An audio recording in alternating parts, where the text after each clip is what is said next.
By and large, Knicks Kings was an utterly unremarkable regular season game. And yet, it's an extremely important one because it proved all of you wrong and showed us that Karl-Anthony Towns can still work well in New York.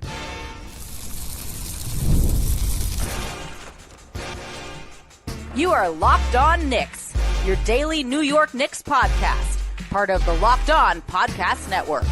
Your team every day. You are locked on to the New York Knicks. My name is Gavin Schall. I'm a New York City native and credentialed media member that's been covering the Knicks for nearly a decade. And this is Locked On Knicks, your daily podcast on the New York Knicks, giving you the most detailed insight on your favorite team. At least 5 days a week, we're part of the Locked On Podcast Network. Your team every day, now the number one sports podcast network in the entire world. On today's show, we're breaking down kind of a routine win for the Knicks over the Kings. Extremely sloppy at points, but a couple key takeaways from this one, including, I think, a template for how Karl-Anthony Towns can work, at least on the offensive end in New York.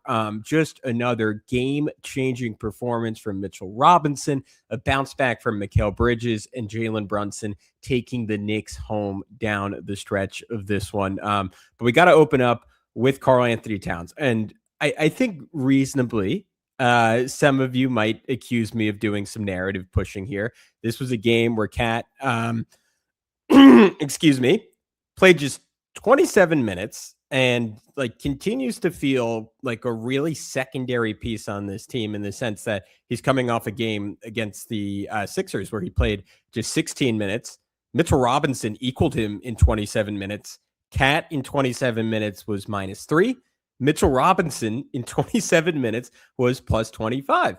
So you might be asking, dude, this is transparent. Why are you pushing your Cat agenda in a game where it makes no sense? And I will tell you why. Because I think this game, despite the 21 turnovers, including career high, we'll get to the 7 high from OG Anunoby, a game against, again, one arguably the worst team in basketball in the Kings, missing Keegan Murray, missing Zach LaVine, Domantas Sabonis doesn't quite look like himself, a team you should blow out. It was still a close game with 6 minutes left. And as I just noted, statistically, Cat did not have a great night beyond the plus-minus number. He's just 5 of 15 from the field.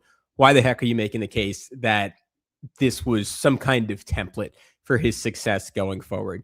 And I think it was because of the nature of the shots that he made.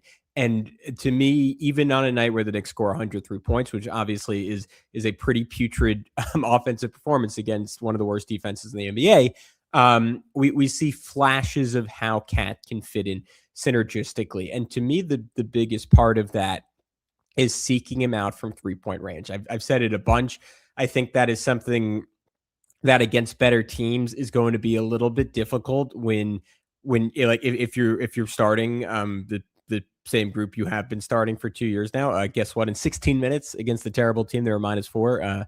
Mike Brown hopefully learns the lesson that Tom Thibodeau didn't. Doesn't seem like it. -12 net rating in those 16 minutes. But if that group can function better if they try to seek Cat out for open threes. And we saw in the first quarter, a possession where OG pushed the ball up the court, got it to Brunson, got it to Hart, extra Cat 3, just making an extra effort to get him that shot. In the fourth quarter, Cat had 2 different trail threes, an otherwise poor shooting game. I love Cat's confidence of late from 3-point range. He, over his last 5 or 6 games, he was coming into tonight 10 for 21. So now 13 of 29 from 3. He's starting to make that turn that I'll give credit to XJ, he told you, was a statistical inevitability for a guy historically one of the best, not just shooting big men of all time, just one of the better shooters in NBA history, a blit on low volume. It was inevitable that he was going to turn it around, that those threes were going to start going. And this Knicks offense just has a different level of potency when they're seeking Cat out, when you're upping that 3-point volume for Karl-Anthony Towns. 8 threes in 27 minutes. That is closer to what it should be. There were still a lot of awkward drives. There were still a lot of times where Cat was maybe lightly fouled and it wasn't called, and he's caught complaining about it. I made the point 2 episodes ago. He needs to continue to play off 2 feet. There was one play in particular where he drove at Precious Achiuwa, and that stood out in stark contrast. Because if he had just jump stopped and up faked, like, again, I think that's 2 free throws for him almost every time, potentially a lot of and ones. Worst case, if you miss it, you're off 2 feet, so you can get back in transition. Instead, he misses a tough reverse layup. But the Knicks incorporating that element, I mean, it also just forces defenses to cover him a little bit differently, to run at him with a little bit more urgency. And then you see how that evolves into his passing game, right? Like early on in this one, DeRozan, hard closeout on him because he makes that early 3, pump and go by him, draws 2, hits OG with a seal for a nice layup. Another one where Cat again, like, and this was interesting. The Kings, for the second straight game, kind of funky matchups on the Knicks. They put Precious Achiuwa on Jalen Brunson. They try Russell Westbrook on Karl-Anthony Towns. If you're the Knicks, like, how do you take advantage of that? To me, it's not stagnant Cat post-ups, which we saw him early on in this game, just dribble the ball off his knee, trying to do that.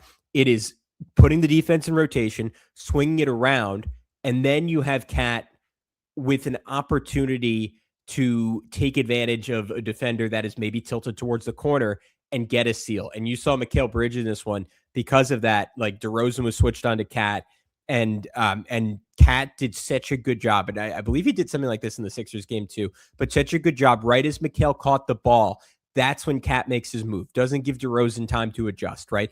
Gets a seal. Mikal throws like a picture perfect entry pass over the top. That's a real skill Mikal Bridges has. Like, knows exactly what weight to put on the ball on his entry passes. Something of a lost art in the NBA. And because of that, Cat on the catch is able to pivot towards the rim, forces Reynaud to step up and jump in the air to try to block the shot that's coming. Cat jumps with him to bait that contest and then slips it to Mitchell Robinson for a dunk. And that is an inkling, right, of what we've seen in bits and pieces for Cat and Mitch. We have to remember, even though that grouping has not been very good yet this year, we're still relatively new into Cat and Mitch playing together. We haven't seen a lot of it because they barely got to play together last year. And that is really exciting to me, that some chemistry might be starting to form there. And that was something, like, you listen to people who covered Cat in Minnesota.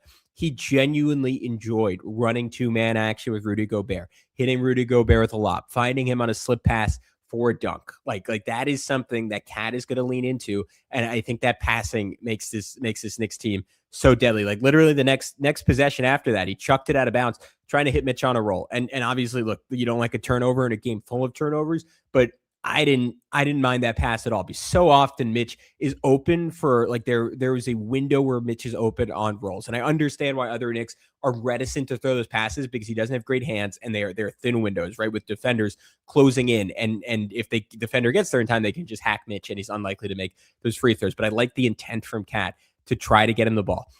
Again, off of rebounds, Cat was throwing hit-aheads, like hit Mikal on an outlet to Hart, streaking in for a lay. Created another layup for Mikal by stripping Sabonis and just lobbing it down the court and letting Mikal run under it for a layup. The Kings were in zone at one point, and Brunson hit him in the high post. And too often, Cat will catch in a zone possession or not a zone possession, but we'll catch it stagnant and we'll slow down and give defense time to recover, time to double him. And instead of being passive and welcoming that double, which, like, other players can do, Cat is not always great passing in those situations. He's aggressive and he's dictating, and he hard ball fake to the right corner, gets DeRozan to bite on it, or excuse me, doesn't get DeRozan to bite on it, gets the help defender who is coming over to slow down and say, wait, is he throwing it to the corner? And that leaves him floor spread, chance to go one-on-one against DeMar DeRozan, spin, bumps him off, layup. Another interior pass where Brunson created an advantage again, hit him, slips it to Mikal Bridges for a lay. Again, like, in totality, was this a great night of basketball for Karl-Anthony Towns? I don't really think so. I mentioned the turnover. The pick and roll defense early on was not very good, and the Kings kind of, I maybe need to rewatch, and perhaps Cat or Mike Brown adjusted, and the defense was better, and they were getting more low man help. Like, the Kings were shredding the Knicks early in this one in pick and roll, and Cat and Mikal, as they often don't, didn't really look on the same page. There was another defensive possession where Cat completely spaced out and let Dylan Cardwell get a dunk. There was another one. This was kind of funny. After the famous clip that just told us all there was something really wrong going on against the Kings, where he was down on the floor for 10 seconds. He didn't quite get there, but he was down for a solid 5 seconds, and the Knicks were playing 5-on-4 where Cat again didn't jog off, nearly gave Clyde a heart attack at 80 years old. Cat can't do that to him. So there were moments in this game that were not very good for Cat, but I do think we got a vision, we got a template of what it is supposed to look like when it's clicking for Karl-Anthony Towns. And as we've noted on this podcast a number of times, it is made more difficult for him when Mike Brown refuses to play 5-out looks. Again, that allows you, if you are 5-out, you're not putting Russell Westbrook on Cat because there's no help. Like the help, it is really, really difficult for help to come. But if you put, let's just say, there's a reason Domantas Sabonis is guarding Josh Hart, because if you want to post up Cat, Sabonis is just gonna double, and Cat is gonna belatedly throw a pass out to Hart, and Hart is gonna have to shoot a quick trigger three, which we all know he doesn't want to take, and is not really comfortable shooting, despite the fact that he's shooting the ball well this year. You start with Deuce, you even start with Landry Shamet. Like I'm open to that if Deuce is quote unquote too small, despite his crazy numbers. Like the starting lineup against arguably the worst team in the NBA sucked in this game. Mike Brown has to get over that if the Knicks are going to win a championship. But when we come back, I want to get into the night that Mitchell Robinson had, because it was kind of in stark contrast to Karl-Anthony Towns in his minute-by-minute impact. And Landry Shamet was also very additive. We also have to talk about Mikal Bridges bouncing back and a whole lot more right here on Locked On Knicks. But first, we got to talk about our friends over at TurboTax. Tax season doesn't have to take over your life. This year, TurboTax is making it easier than ever to just hand things off and move on with your day. With TurboTax Full Service, you can have your taxes done for you by a trusted local expert, start to finish, without the stress or guesswork. Instead of spending hours trying to figure out forms, you can meet with local TurboTax experts in person or connect online. They handle everything from W-2s to self-employment forms and work to get you every deduction possible. You can upload your documents, go about your day, and get updates right in the TurboTax app. It is a huge time saver and gives real peace of mind knowing an expert is handling it for a limited time. You can have your taxes done by a local TurboTax expert for just $150 all in. If a TurboTax expert didn't file for you last year, just file it by February 28th. Take taxes off your plate and get back to your life. Visit TurboTax.com/local to book your appointment today.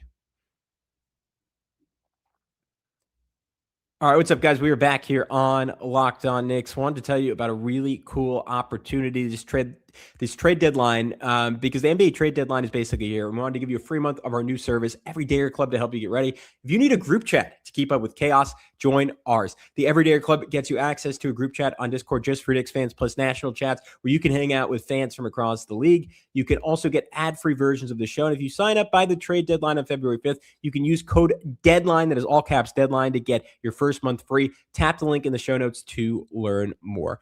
Okay, we got to talk Mitchell Robinson. I mentioned the numbers, but live show here on a Monday morning. Thank you so much. Good numbers tuning in.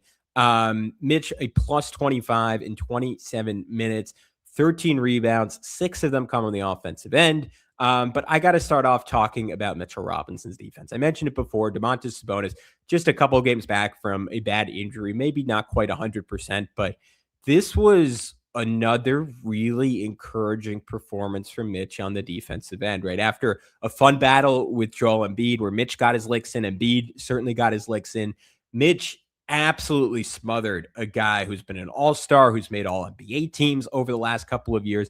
And on 3 different possessions, like there was one where Sabonis tried to post him up, and Mitch just like smothered him. And Sabonis said, all right, bet I'm going to spray it out and I'm going to get you in space, Mitch. And they run pick and roll with Russell Westbrook. Mitch, picture perfect drop, great anticipation, just picks off the pass. A few possessions later, Sabonis tries it again, literally can't do anything against him. Fourth quarter, third tries the charm, right? Sabonis goes back at it. All right, one of the best post-up bigs in the NBA, trying to put Mitch under the rim, fails to move him completely, just stands him up, airballs a jump hook. Russell Westbrook gets the rebound. Mitch says, all right, great, I can guard I can take guards too, especially through 37 years old. Russ tries to lob an entry pass, and over him, Mitch gets such a good contest on it. He throws it off the backboard. Russ, just in general, was also kind of erratic on the night. So I don't know how much of that credit to give to Mitch, but his impact on the glass is, you guys know this with Mitchell Robinson, just undeniable. It was even less so the 6 offensive rebounds and just all the possessions where someone else on the Knicks got an offensive rebound. Just 2 or 3 Kings were trying to box out Mitchell Robinson. Like, he is back to being a game-changing presence. Athletically, I keep noting this, but it is because it is so important for this team. He's quick off the ground right now. At a shot clock buzzer, Deuce had a layup blocked, and Mitch is able to go up, catch the blocked layup in midair, and put it down for a dunk. Like you're seeing the explosiveness. You're seeing the effect of his wingspan on both ends, like in transition, sprinting behind Brunson for a transition tip dunk. His rolling, like his vertical gravity, which we've always talked about in the past with Mitchell Robinson, right? Like that is the idea that like when he rolls to the rim, he is sucking guys in because they just need to put bodies on him. If not, the ball is going to go up and it's going to be a lob dunk. Like that was creating open threes. He got OG Anunoby an open three. I still think the Knicks could bear to throw him a few more lobs, but it does seem like as he's come back and has had an extended healthy stretch of basketball, as he's been more consistently able to play in consecutive games, it does feel like his teammates have found a bit more of a rhythm in hitting him and setting him up for easy dunks, easy plays. The other guy who brought a lot of energy in this game, and maybe this is me going to him too early when we all know how remarkable Jalen Brunson was closing out this game. I want to talk about Landry Shamet because just the injection of energy, the injection of good vibes he brings is consistent, frankly. Didn't really reflect in the plus minus tonight. It was just +1 on this game. Like Deuce, in contrast, played 13 more minutes and was +20 despite another really bad shooting game from Deuce McBride. Now just 2 for 14 from 3 over his last 2 games. Shamet just 2 points in 17 minutes. And you're like, all right, what are we talking about here? And to me, it is the pace that he brings to the Knicks, both in the half court and in transition. Like right when he came in, super quick hands to steal away a Sabonis bobble, goes coast to coast for a layup. Another one in the fourth quarter where he picked off a spray pass to Schroeder. That push led to that first of 2 cat transition trail threes. And then in the half court, right? Like little bits of improvisational verve. And this is what's kind of amazing about the Knicks offense is that they've been super effective. Like obviously they've fallen off a bit over this recent stretch, but before that, like we're putting up a top 5 or 6 offensive rating in the history of the NBA. And that is despite the fact that I don't feel like the pieces, and this is kind of what I was getting at with Kat, are ever fully incorporated. Like even when the Knicks are rolling, at times it feels like a band where all 6 guys or 5 guys would be the better analogy, given that we're talking about basketball. All 5 guys are playing like a slightly different version of the same song. Like 2 people are doing a cover, 1 is doing a rock and roll version, 1 is doing a hip hop version. Like they are just like slightly off the same page, and it on both ends of the floor. And this is something Tom Thibodeau struggled with, and now Mike Brown is struggling with. And maybe that should tell you like this roster doesn't fit as cleanly as it looks like it should on paper. And perhaps like I'll get to it. Some of that I think is on Jalen Brunson, like not being I don't even want to say Chris Paul, maybe not even being like a Steve Nash, like and being more of a score first point guard. But they lack some chemistry and they lack some improvisational verve, right? It is very paint by the numbers. It is, all right, it's Jalen's turn to go cook one-on-one. Cat late shot clock is going to have a rollicking drive that you don't know how it's going to end, like bully ball drive. OG gets his possession to try to cook one-on-one. Mikal's going to come off a dribble handoff or come off a screen on a sideline out of balance. Or this is a play where we run Jalen off ball, right?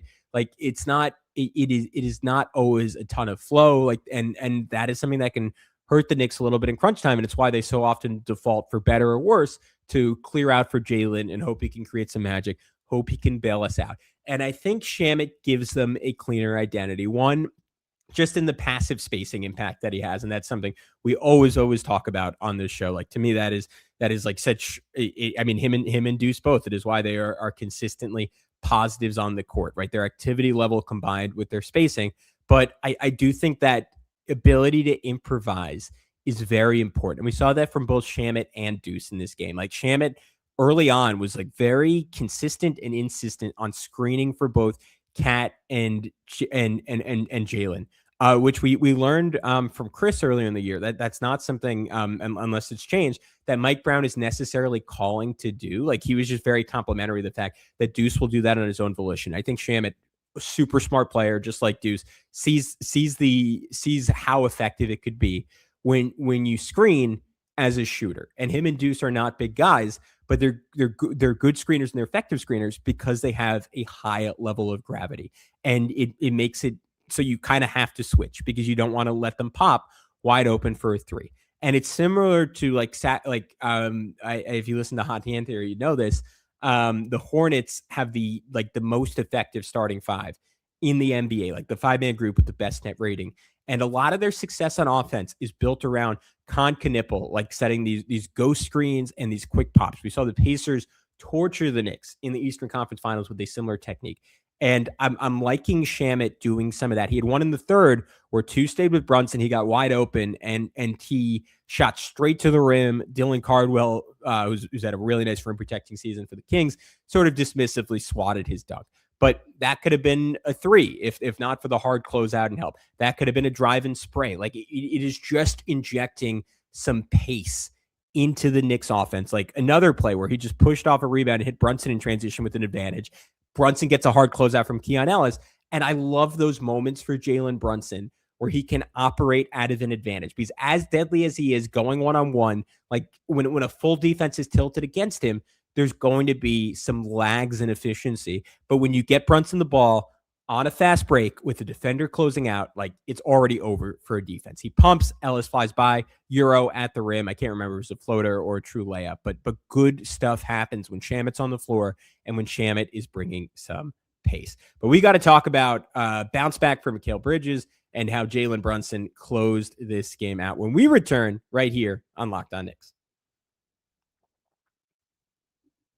But first, I got to tell you about our good friends over at Gametime. There's nothing like being in an NBA arena. The crowd, the energy, the moments. Getting tickets, though, that part hasn't always been so simple. That's why Gametime has become the go-to app for scoring tickets fast without the hassle. It puts the advantage back where it belongs with the fans. So pull up the Gametime app, pick an upcoming game, and you'll have tickets to go within minutes. I love that they give you the all-in price up front. Like almost nothing grinds my gears.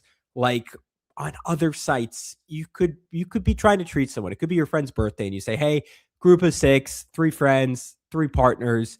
We're all going to the game." And you get to the end, and you think you found a great deal, and then the surcharges come in, and it's an extra $200 at the end. With Gametime, you know what you're paying up front. There's no surprise fees at checkout, and because they're zone deals, there's going to be fairly good prices. You choose a section, Gametime picks a seat, and you inevitably save money. They have great last-minute options, too, with NBA tickets always showing up at solid prices. So take the guesswork out of buying NBA tickets with Gametime. Download the Gametime app, create an account, and use code LOCKEDON for $20 off your first purchase. That's code LOCKEDON for $20 off. Download the Gametime app today. And remember, it's gametime.co, not gametime.com.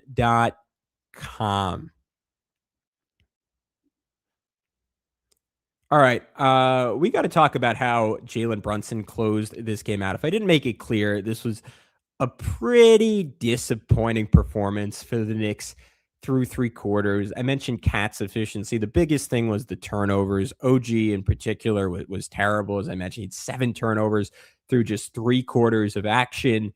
Josh had a stretch in the second quarter where he just kept turning it over in transition. Like I think the Knicks in the second quarter seemingly had more turnovers on fast breaks than they've had the rest of the season combined. I know that can't possibly be true, but it was just about as concentrated as I've ever seen a stretch of that level of sloppiness with the ball. Josh had 4 of them for the game. Multiple other guys, just bad moments on the basketball. And it felt a little casual from the Knicks. Like I was hoping for another game similar to the Nets one, where the Knicks just come out with ferocity, and you combine all the turnovers with DeMar DeRozan just absolutely going off. He finished this game 12 for 19 from 2-point range, 7 of 8 from the free throw line, 22 points in the first half, was cooking Josh Hart, cooking Mikal Bridges, OG Anunoby. I'm surprised Mike Brown didn't try to give OG more time in that matchup. Guess he wanted OG to guard up a little bit. It was closer than it should have been. And then the Knicks really finished strong. After Russell Westbrook cut it to 87-83. Knicks closed this one on a 16-4 run. And that was largely in part due to the Knicks defense. It was also largely in part to Jalen Brunson finding his stride. Before that final stretch, I did not think this was a particularly good game from Brunson. Like, couple of nice moments, including one just sick spray out to OG Anunoby where he spun around a Russ closeout. Precious helped, and you saw Brunson is so good, extending his steps to compensate for his lack of size, his lack of length, seeing over defender. And he just has this innate confidence that, okay, if I can find a passing lane, a pass will be there to be made. And he was just able to Euro around Precious and then one hand, zip one to the corner to OG for a corner three. Had some nice shot making off ball in the first quarter. Mike Brown back-to-back plays, ran him off pin downs. Both times he got away with push-offs. One off from Yabu for a left wing three. And then very next possession, if I'm remembering correctly, ran off Mitch for a right wing three. Again, that there were stretches this year where that went away. I'm happy that Jalen has the wind and Mike Brown has the game control to set up some of those actions for Jalen Brunson. Because the more easy shots he gets, the more shots he gets with an advantage created for him by the time he catches the ball, the more efficiently he's going to score, the more energy he is going to conserve. I thought in the second quarter, he was part of the reason after the Knicks built up a nice lead in the first quarter, had a nice lead midway through the second. The Kings ripped off a late 9-0 run, but even before that had started creeping back in this game. I thought he was a little too ISO happy, and that's kind of what I was getting at earlier. It took the Knicks out of a really nice rhythm they had. And again, if Jalen is going to be ISO heavy, play 5 out, right? Make it painful for the Kings to send help. You don't play 5 out. They're able to clog the lane. It makes the offense predictable. And again, that to me is the crux. I'm sorry for fixating on this. I know I have an issue, but that is the crux to me of why the starting lineup doesn't work. You don't have the advantage of 5 out where for Brunson ISOs where you were going to draw doubles and easy kickouts for 3, right? What Mike Brown preaches all the time, easy sprays, right? That is one example of how you get there. Or you play bully ball around Jalen Brunson and it's Josh and Mitch crashing for offensive rebounds. And as Fred Katz noted recently on the Hot Hand Theory podcast, great episode that XJ put out yesterday, highly encourage everyone to check it out. Part of the reason the Knicks starting 5 has struggled is somewhat surprisingly, they are a terrible offensive rebounding unit. Despite the fact that they have Josh Hart in there, despite the fact that Cat is quite a good offensive rebounder, even if he's offensive rebounder in his own right, they don't get a lot of offensive boards. So you don't get the offensive boards, you don't get the extra spacing. All of a sudden, you're having the worst version of Jalen Brunson ISOing. And yet, down the stretch of this game, the Knicks, Jalen was able to consistently cook in isolation. Late shot clock, got a catch and shoot 3. I believe that was off of Mikal driving spray. Don't quite remember, but tough catch and shoot 3 over Russell Westbrook that gave the Knicks some breathing room with an 8-point lead. Then an ISO midi over Precious where he just kind of put him to sleep. Then a step back on Schroeder. At that point, it was cooking. Cherry on top was a double tween. 27-footer over Keon Ellis, who feels like Jalen Brunson. The Knicks need to trade for Keon Ellis just so Jalen Brunson stops giving him PTSD. One more highlight, late game, 103-85.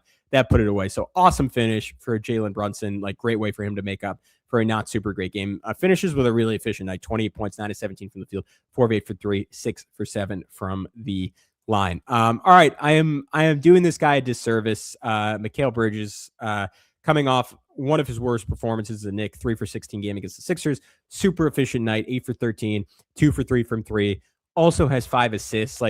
There wasn't anything remarkable from Mikal Bridges in this game, I don't think. Let me know in the comments if you disagree with that. But the most encouraging thing was just the effort to get him going early and the fact that it stretched out a little bit longer than normal. If you watch closely, there will be a lot of games where Mikal Bridges starts off and has the first 4 points or 4 of the first 6 points for the New York Knicks and then just doesn't take a shot for the next quarter and a half of the game. And in this game, he gets the first 2 shots of the game, scores off a dribble handoff from Jalen Brunson into a midi. And then he gets another touch in the half court, really nice finish, Euro step into an inside hand, ready layup. And to me, that is where I get so frustrated that Mikal Bridges doesn't get more drives, because when I say that, I think sometimes people are asking me, or are thinking that I'm asking him to be someone he's not, and say, hey, do the Karl-Anthony Towns and like bully a guy straight to the rim and bump off him and have an and one finish. Like, it's not that. Like use your footwork, use your length around the rim. Like, this is a guy who historically, again, on low volume, so it's hard to say if it would translate to higher volume, but is consistently like a very good finisher at the rim. And it's because he has great touch. It's because he has long arms. And you use a Euro or something to get yourself an advantage, and you use your length, you use your wingspan, like, you're going to find easy shots. Was making his movement threes in this game, which has been an element that just hasn't been there. And I still think that's not something you should rely on. Like, he's not such a great shooter that you, like, relative to how elite the rest of the Knicks offense is. I don't know if it's a great possession for the Knicks when he takes a movement three, and he takes a lot of them. And I don't think he hits them at a great rate, but in this game, hit a movement three in transition. I mentioned the entry pass, like, again in transition, like had a lot of, like, had a layup, had a lob from Hart. Like, Josh did a really good job getting him going. And again, like, that is always, like, the nights where he plays well, it's usually because, or he shoots well, at least, it's usually because he'll get 2 or 3 layups in transition. Had one more really nice drive where Clifford pressed up on him, and instead of just passing the ball, he said, all right, you're a rookie, that's too far, and spun by him, missed the layup, but I like the attempt. Like, he should be dunking that. It was Domantas Sabonis on the rim, not necessarily. I mean, he's a fine rim protector, but not a great rim protector. Mikal should be going up and over him and trying to dunk that, because we've seen it from Mikal. Like, he can throw down some vicious dunks. I think some of that is injury avoidance on his part, which we all know I absolutely hate. OG, I mentioned, all-time bad game, career high, 7 turnovers. It just, in that aspect, multiple charges in transition, and a sequence at the end of the third quarter where he had 3 straight turnovers, where he premeditated one to Shamet, and Dennis Schroeder easily anticipated and picked it off. Next possession, throws a pick 2 to Clifford. Possession after that, he travels. The shot making from OG, though, really encouraging. After, like, he had a pretty good shooting game against the Sixers, 5 for 7 from the field, 3 for 4 from 3. And it's not even including the fact that he had 3 different makes in this game that didn't count. 2 were waved off due to shot clock violations. Would have been one crazy 3, one crazy long 2, and another one where he, like, got, I think it was Ellis. Someone got called for it was Ellis. It was like pre-shot foul, but if he'd gotten the continuation, would have been like a really nice long jumper. The shooting touch is encouraging. Like, we know this about OG, right? He's gonna have stretches where he can't shoot at all. He's gonna have stretches where the hoop is an ocean, and he's absolutely automatic. So hopefully for the Knicks' sake, we are bearing down on another one of those stretches for him. Last guy I wanted to mention real quick was Deuce McBride. Just because there were a couple fun things there. Aspect of his game I've never really seen from him, where he had maybe some anger at Dennis Schroeder. Schroeder cooked him a couple times in the playoffs last year, but like a bully ball drive from Deuce McBride, where it was like a dad in the driveway, like bump, turnaround, fade away. That was interesting. I said same thing I was talking about Shamet, like an impromptu screen late in an OG drive, just because this was the way the night went for OG. It ended up in an offensive foul on a charge, but it was almost like what you would see in a Gortat screen, where someone sets a screen up top and then sets a screen down low, like a screen mid drive, like a good bit of improvisation from Deuce. You're starting to see that he's higher on scouting reports. Like, had this cut baseline where Rayno and Clifford both sprinted out on him in the corner. Again, some of that could just be the Kings defense being bad, but that is borderline Steph Curry levels of panic, where you see someone catch it and multiple defenders run out to close out. Like, that to me is telling. Had a nice hezzy burst drive by Russell Westbrook for LA. Josh Hart, I think overall a pretty poor night, like just sloppy with the basketball. Not getting up a ton of threes, took one good one early. The one good thing he did was getting the Knicks out in transition and was a ball hawk, had 3 steals in this game. But that'll do it. Thank you guys so much for tuning in. I love doing these live morning episodes. Let me know in the comments if you enjoy the format and you enjoy watching live in the morning. Maybe I will try to do more of them. But we'll be back tonight when the New York Knicks take on the Toronto Raptors. Emmanuel Quickley is playing some of the best basketball of anyone in the NBA right now, almost single-handedly beat the Oklahoma City Thunder. He was the Eastern Conference Player of the Week. RJ's back. He's healthy. We didn't get to see him first time around. He's having arguably the best season of his career. I think it's going to be a super fun game. Battle for third seed in the Eastern Conference, and we'll have you covered tomorrow morning. But until then, be sure to subscribe to ensure you don't miss that episode, to ensure you don't miss any other episodes, because we are often going up to 6 days a week here on Locked On Knicks. Until then, we'll talk to you soon right here on Locked On Knicks.